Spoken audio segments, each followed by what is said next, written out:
MP માં જાવ, મધ્યપ્રદેશ, અણની જગ્યાએ ન બોલે, અણ જ્યાં બોલવાનું ને ન બોલે. એક દાંતણ વાળી બાઈ બેઠી હતી, 3 જુડી પડી હતી. એક ભાઈ આવીને પૂછ્યું કેટલા પૈસા? ઓલી બાઈ કે 5 રૂપિયા. ભાઈ કે હરખું બોલ તો તને લઈ લઉં.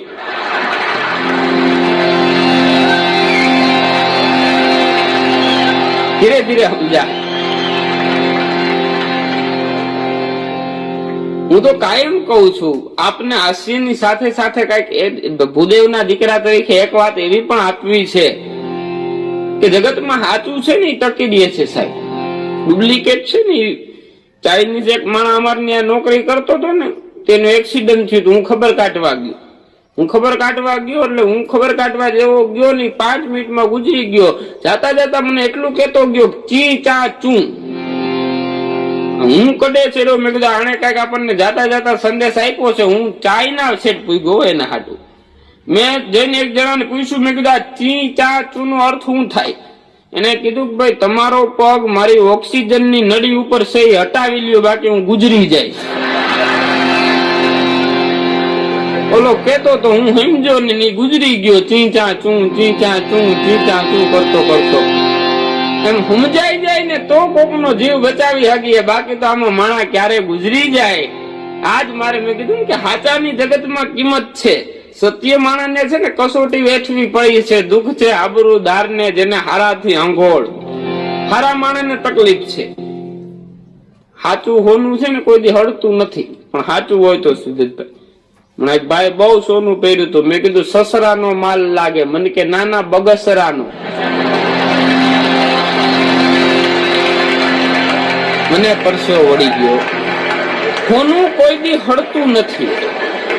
એટલે જ કીધું ને કે હોનાને લાગે ક્યાંથી કાટ. એમ સાચું હોનું જે છે ને કોઈ દી હળે નહીં. હોનું કોઈ દી હળતું નથી. ગંગાજળ કોઈ દી ગંધાતું નથી. 20 વર્ષ પહેલા દુવારથી ડબલું ભરી આવો અને આંખ ખોલીને પીવો ને તો ગંગા માની શીતળતા આવીને એવી હોય. કવિ એમ કે છે, ગંગાજી ક્યાંથી નીકળ્યા? સાપનો દુશ્મન ગરુડ, ગરુડના ઈષ્ટદેવ વિષ્ણુ, વિષ્ણુના પત્ની લક્ષ્મી, લક્ષ્મીના પિતા સાગર, સાગરને બાંધનાર રામ, રામના પત્ની સીતા, સીતાનું હરણ કરનાર રાવણ, રાવણનો દીકરો ઇન્દ્રજીત, ઇન્દ્રજીતના પ્રાણ હરનાર લક્ષ્મણ, લક્ષ્મણને પ્રાણ આપનાર હનુમાનજી, હનુમાનજી જેની ધજા ઉપર બેઠા એ અર્જુન, અર્જુનના સખા કૃષ્ણ, કૃષ્ણનો દીકરો પ્રદ્યુમન, પ્રદ્યુમનનો દીકરો અનુરુદ્ધ, અનુરુદ્ધના પત્ની ઓખા, ઓખાના પિતા બાણાસુર, બાણાસુર જેની વંદના કરે છે ભગવાન શિવ, શિવના પત્ની પાર્વતી અને પાર્વતીના પિતા હિમાલયની, હિમાલયની ગોદમાંથી જે ગંગાજી વહી જાય છે ને, ઈ ગંગાની વાત કરી કે હોનું કોઈ દી હળતું નથી. ગંગાજળ કોઈ દી ગંધાતું નથી. હાવજ કોઈ દી ખળ ખાતો નથી. અને ચોથી વસ્તુ કવિ એવી લખી છે કે આમાં કોઈના માતુશ્રી હાજર ન હોય તો મનોમન પોતાની જનેતાની યાદ કરીને આ વાત ઉપર તાલી વગાડજો. કવિ એવી વાત લખી છે કે હોનું કોઈ દી હળતું નથી, ગંગાજળ કોઈ દી ગંધાતું નથી, હાવજ કોઈ દી ખળ ખાતો નથી. અને માનો જે ખોળો છે ને જનેતાનો, ઈ મોક્ષ થી મોટો છે, એમાં કાળની કારી નથી ફાવતી. માનો જે ખોળો છે જનેતાનો, ઈ મોક્ષ થી મોટો છે, પણ માં શબ્દ બોલાય ને તો અત્યારે માં બોલતા શરમ આવે છે. મમ્મી નોરીએ કોઈ દી હમ્મી.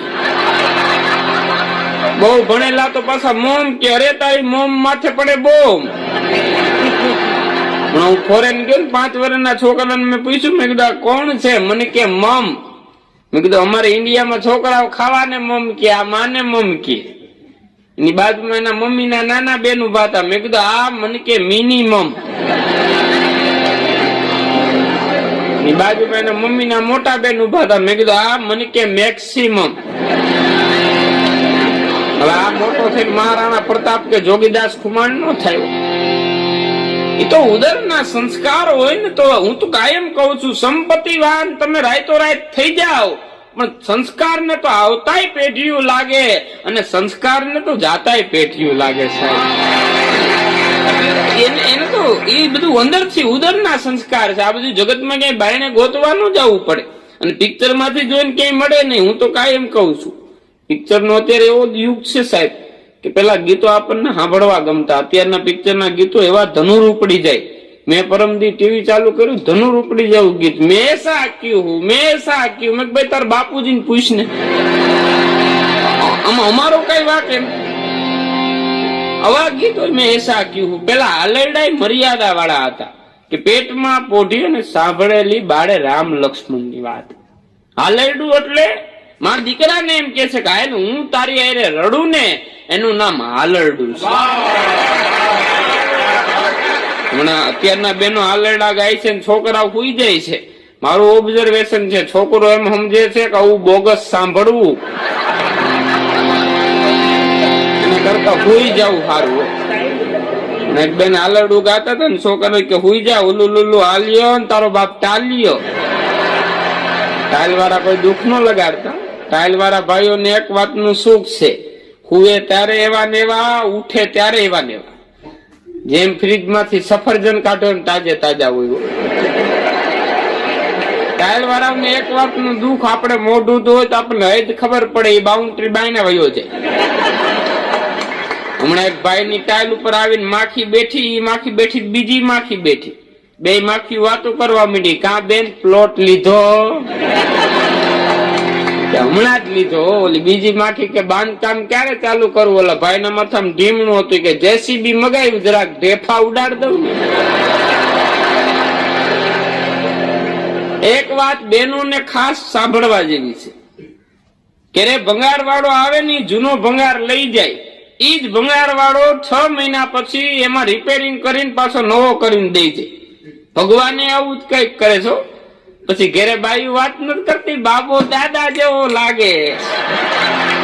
દાદા જેવો ને આ દાદો જ છે, જૂનો ભંગાર પાછો આવ્યો છે. આ નથી હાઈશું ને, કઈ ભજન કર્યું નથી ને, એટલે તમારે મારે પાછો ધક્કો ન ખાવો પડે ને. એટલે નારાયણ બાપુ ભજનમાં કહેતા કે જ્ઞાન ગગનમાં ગોતી લેજો, આ છે ગુપત ગંગા. જ્ઞાન ગગનમાં ગોતી લેજો, આ છે ગુપત ગંગા. દેખા હોય તો કઈ બતાવો કે મોતી કેસા રંગા.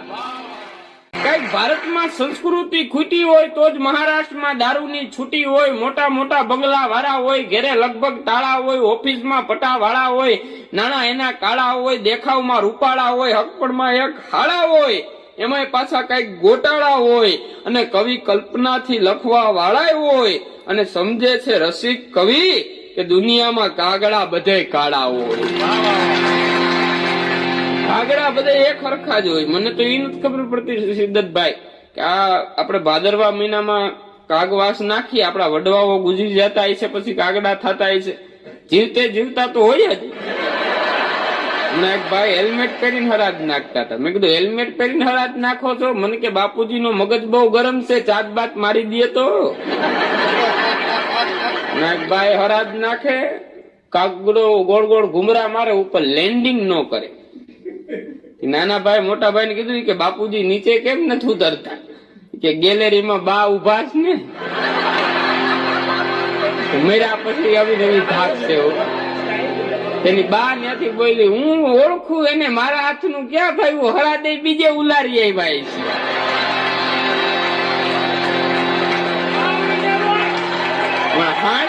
ગાર્ડનમાં બાબો અને ડોહી બે બેઠા હતા. ડોહી ને શું કમત હોય છે, એટલે ડોહી ને બાબા બે વાતચીત કરતા હતા. ડોહી કીધું કે ભાઈ હું કદાચ કે તમને કઈ થઈ જાય તો કાલ સવારના તમે શું કરો? એની ઘરવાળીને કે તું શું કરે એમ. બાઈ બિચારી ડોહી આવું નિમાણી થઈ ગઈ, ભાઈ તમે જો ગુજરી જાવ, તમને ભગવાન કરે કઈ થઈ જાય તો હું તમામ જાયદાદ, મિલ, બંગલો બધું વેચી અને હું મારી બેન ને ત્યાં રહેવા વહી જાઉં. પછી ડોહી ને કમત હોય કે પેલા તમારા પેલા મને કઈ થઈ જાય તો તમે શું કરો? બાબો કે ભાઈ હું કઈ વેચું નહીં, બંગલાને રિનોવેશન કરાવું અને પછી તારી બેન ને અહીંયા રહેવા બોલાવું. હું ત્યાં રહેવા જાઉં ને.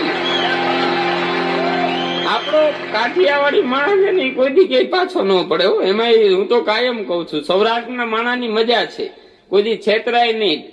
એક ભાઈ ને પૂછ્યું કેટલા દીકરા? કે 2 દીકરા. કે તો કે પેલો શું કરે? તો કે પોસ્ટમાં છે. તો બીજો તો કે સામે મળે એનું. કોકનું કરી નાખવામાં તો આપણે કાઠિયાવાડી ભૂકા કાઢી નાખ્યો. હમણાં એક ભાઈ સુરત હતા, ગામડામાં એની બાને ટપાલ લખી કે બાકી તો બધું કુશલ મંગલ છે, હીરામાં સારું છે, પણ તમે મારી વાઈફ ને મોકલી દો. અને ડોહી માન બાબો કડે સીડા ગામડામાં વાઈફ એટલે હું ખબર નહીં. કોકને પૂછ્યું કે ભાઈ વાઇફ એટલે હું, તો કે ભાઈ કીધું કે વાઇફ એટલે તો સાલ થાય ઈ કે અને આને આ બાબાએ હામી ટપાલ લઈ કે ભાઈ તારી વાઇફ ને તો ઊંદેડા કાપી ગયા છે, તું કેતો હોય તો નવી બીજી એક વાઇફ લઈ લઉં.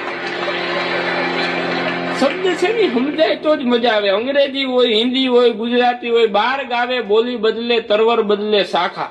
ઉત્તર ગુજરાત વયા જાવ ને લખ્યું હોય થાંભલો પણ વાંચે થોંભલો. એના હાટું અલગથી થોંભલો લખવામાં આવ્યું જ નથી, લખ્યું છે થાંભલો.